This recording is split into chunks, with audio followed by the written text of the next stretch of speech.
Hi hello welcome to my channel. இன்றைக்கி நம்ம என்ன பார்க்க போகிறோம்னா வெண்டைக்காய் பொரியல் தான் பார்க்க போகிறோம். அதுக்கு நமக்கு தேவையான ஒரு பச்சை மிளகா ரெண்டு பச்சை மிளகா எடுத்து ரெண்டாக கீறி போட்டுக்கணும். அது கூட கருவேப்பிலையும் கொஞ்சம் எடுத்து வச்சுக்கணும். அதுக்கப்புறம் நம்ம ஒரு பெரிய சைஸ் வெங்காயத்தை எடுத்து தோலை உரிச்சிட்டு கட் பண்ணி வச்சுக்கணும்.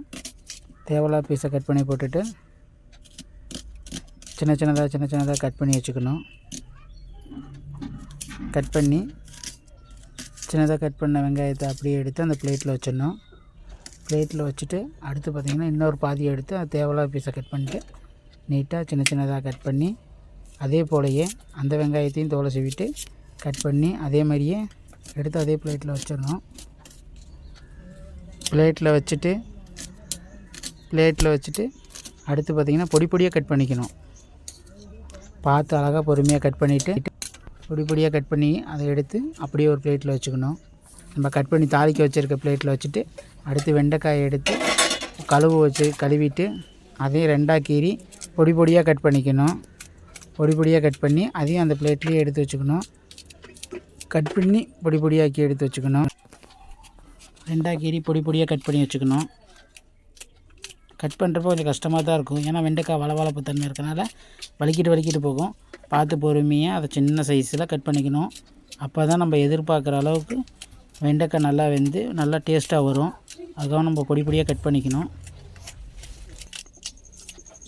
கட் பண்ணது எல்லாத்தையும் கரெக்டாக அந்த பிளேட்லேயே சென்டரில் இருக்க மாதிரி வச்சிடணும். இந்த சைஸில் இருக்கணும் வெண்டைக்காய். நம்ம கையில் வச்சு கட் பண்ணுறதுனால கொஞ்சம் ஈஸியாக இருக்குது. கட் பண்ணி நம்ம தேவையான வெண்டைக்காவை கட் பண்ணியாச்சு. இப்போ அடுத்து பார்த்தோம்னா நம்ம வணக்கிறதுக்கான பொருளும் கட் பண்ணியாச்சு. இப்போ வணக்கிறதுக்காக நம்ம கடாயை தூக்கி அடுப்பில் வச்சிடறோம்.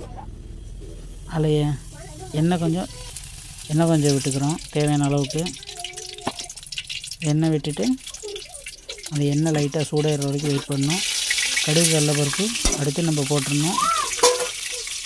அதுக்கு ஓரளவுக்கு கடலைப்பருப்பும் கடுகும் கொஞ்சம் ஓரளவுக்கு பொரிஞ்சு வர அளவுக்கு வெயிட் பண்ணணும்.